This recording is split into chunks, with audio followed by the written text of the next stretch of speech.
அனைவருக்கும் வணக்கம். A very good afternoon to all of you. I would like to first thank and appreciate the opportunity of being here, particularly the context. I'm deeply aware of the historical nature of this conference, not only this, the first one, and the history flows from then. And I am quite certain that this history will flow further to take us into a very fruitful outcome. And I have a responsibility to chair this session as well of the genocide by any other name. And as my other chairperson said, I'm simply following the process. I would make a brief presentation of 10 to 12 minutes. Then I would invite the other panel members and introduce each of them as they come before you. And I would be very happy to say the title of the session is like Genocide by Any Other Name. I would like to add to this by Genocide by All Means. And I think that's a sub-column to this session that I would say. And my topic is about the genocide of Tamils and the nature of transitional justice in Sri Lanka. When you hear the word, the transitional justice in Sri Lanka, I don't want you to be kind of struck with this idea that we are only in the United Nations, we are talking to the United Nations, or now like in Geneva. It's important we are there, but it is more important we are there in many other places. And I say this as I'm stand before you in two principal grounds. One, as a political scientist, that's my profession. For over about 25 to 27 years, I'm in political science. But also, more importantly, I'm here as my faith in politics. Like, that's much more important than political science. The faith in politics is much more important. And so that's the precise reason that I'm here before you. And the idea of transitional justice for me is that like, I have very, not simply that like to say deeply is not an appropriate expression, both personally, academically, and also culturally been involved with the Tamil struggle and never seen it as a separate part to our entity in Tamil Nadu. Then about like the Mullivaaikaal, something like Mullivaaikaal happens. And I stand here and reflecting we are in the month of May, and what's ahead for us in 2009 in 17th or 18th of May, and how many of us would have believed that it's still politics for us? And then we also needed to speak and reclaim the space, the justice. One, we need to reclaim the space, and another pursuit is that like, to seek accountability. These are two important components to the transitional justice. And we need to reclaim our space, a political space, a natural space, a legitimacy, and at the same time is also to seek accountability to what has happened. So this combination of these two factors is that it's very important. Another aspect is that in the evidence, in the witness presentation and the evidence collection, and I can tell you one very interesting fact about the witness and the evidence collection is that in the first evidence that was submitted to the United Nations, the accounts, the process that was done in Tamil Nadu in the University of Madras. And we applied the institutions. We said if these institutions do not serve as the purpose of seeking justice, the human rights account and recording, then why should there be such institutions be established? And why should the public money be spent on these institutions? I mean, like we want to look at education, public education, with a kind of public accountability. And in that process is that like, when we went to United Nations in the Human Rights Council, it was very inspiring, and it was also very depressing. It's very inspiring because that, for the first time, the small ventilator, not even windows were open. And then this kind of small ventilators, we had to climb the wall. We had to climb the wall and just to it could just be a little nose out and to breathe and say. And at that time, I remember from a very eminent international organization, human rights organization, had come to Chennai and they wanted to talk to me about what happened. Then I said to them, this is a genocide by all means. Then they said, Professor, we want to hear this from another person, the word genocide from another person. And I said, what do you mean by you want to hear from another person? A non-Tamil we want to hear from. And this is precisely as what happened to many, many people in the world. And victims had no voice in this world with politics. And if you are a victim, and the last person that the world would believe is that, want to hear the truth is from you. They want to hear it from another person. If it is much better if it is a white man. And this is how the history of the narrative has happened in the world. The narrative of this whole historical narrative is that then we have to be, in taking this politics is that to the international arena, then we had to peddle at many grounds. We had to peddle at many grounds, then get into this power politics, transitional justice. And getting into the the dynamics of power politics is that, we are going and asking the same international powers which have committed enormous human rights crimes and violations around the world.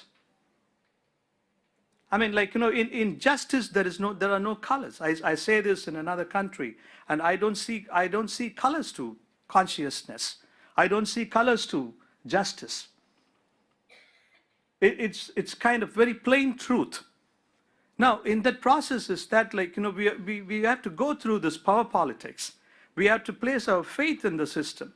Now, in this whole arena is that, and ultimately what the United Nations, when the resolution was passed, and when the United Nations, the 31, the resolution that was passed in 2014 and 15, and then, the international community applauded Sri Lanka for asking that the Sri Lanka was part of the resolution.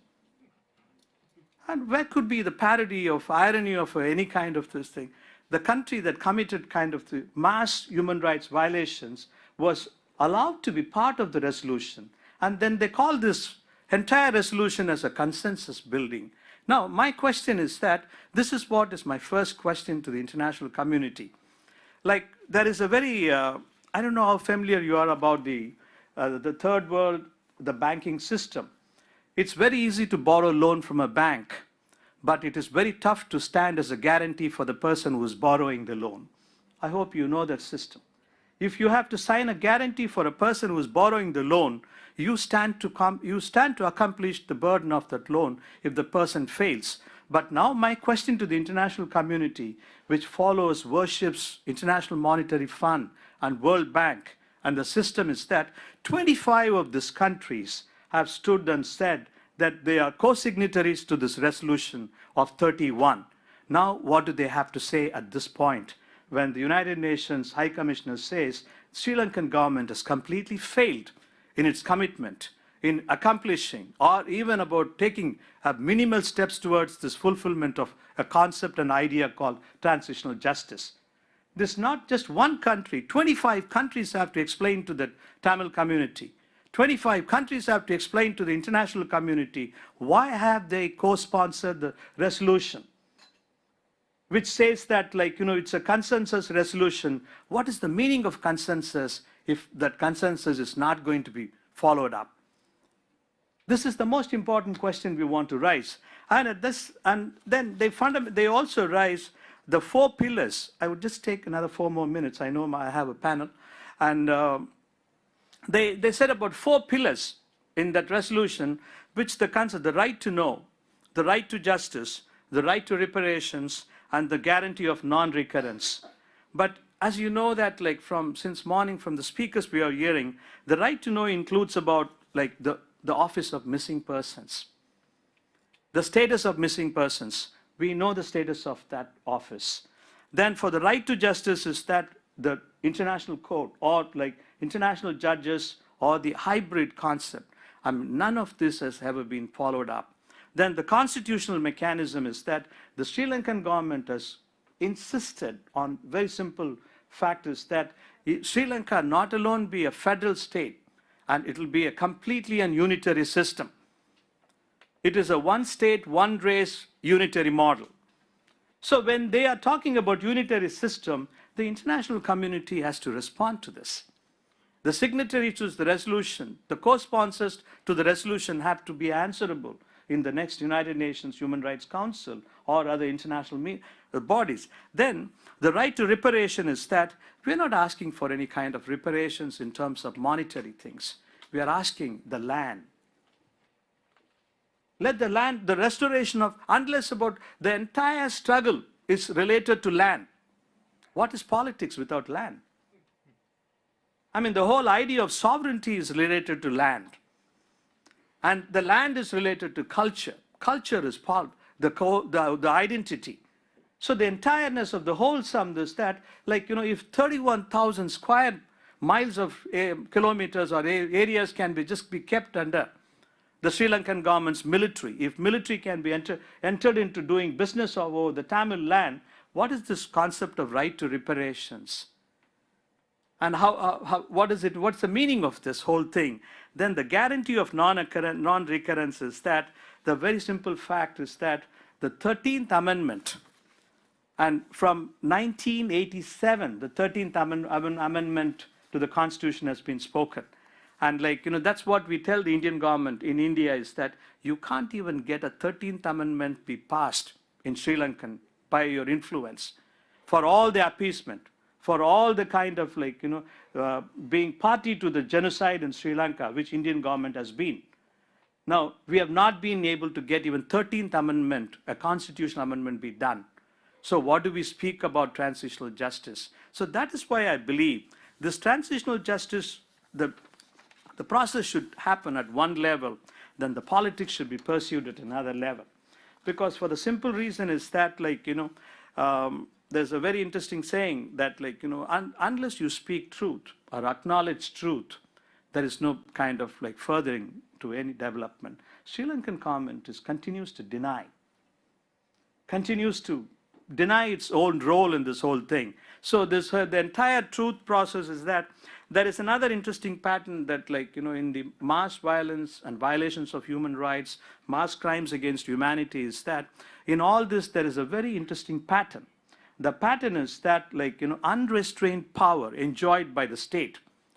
But in case of Sri Lanka, I mean, this is in case of in Germany or in case of another countries whether in 1937 in case of Japan over Manchuria, or what you call the Nanking, the massacres in Nanking, and in the world wars and other places, you will find one particular pattern is that the complete concentration of power in the government. But in case of Sri Lanka, it's not even the concentration of power in the government, it is completely the death of a civil society. The death of a civil society is the death of a consciousness. A political society must have certain kind of consciousness. That doesn't prevail. I mean, why I say that does not prevail is that on May 17th or 18th is that there's a wailing of the Tamil people. The wailing of the Tamil people in the streets all over the world. But another nation was celebrating. That precisely told me there is more than one nation in Sri Lanka. How can be just if the people of same country and millions and millions of them are wailing in different parts of the world, one part of the population is celebrating with crackers and celebrating with joy, then there must be more than one nation in that country. So that's the nation. That's the nation we have to reinvent, because that nation is that nation we lost by our failure. I want us to acknowledge that. I want us to acknowledge that the fact is that, the Tamils have lost one important fact in the history is that one very, very important, we have ignored our history. Tamils have ignored the history. There is a very interesting fact is that those who ignore history tend to become its victims. We are victims of our own denial of our past. and the memory of our sovereignty, memory of our politics. Like, so the transitional justice, no one gives, in politics, there is no gift. In politics, there is no gift. You have to fight for it. Transitional justice, rest of the world is not going to stand up and say, take your justice in a platter. We have to fight for it. So we have to believe in the institution. We have to strengthen the institutions. We have to strengthen our own political process.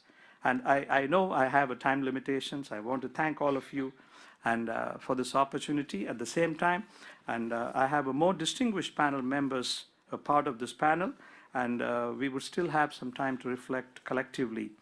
And I take this opportunity to invite Professor Francis Boyle. Francis Boyle is like, I deeply admire his strength, courage, and untiring efforts.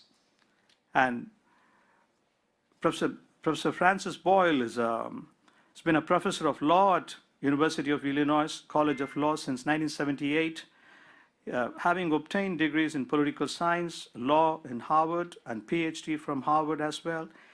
He has been a Bertrand Russell Peace Lecturer at McMaster University in 2007 and Perhad Lecturer, University of Calgary, and Professor of USSR Summer University Juris. He has worked with the Department of State and has been consultant to the United Nations Committee on Exercise of Inalienable Rights of Palestinian People, and also worked for Amnesty International USA and Republic of Bosnia and Herzegovina International Court of Justice. Among others, he has published The Tamil Genocide by Sri Lanka, The Global Failure to Protect Tamil Rights Under International Law. I have immense respect for him, and with all that, I would like to invite Professor Francis Boyle.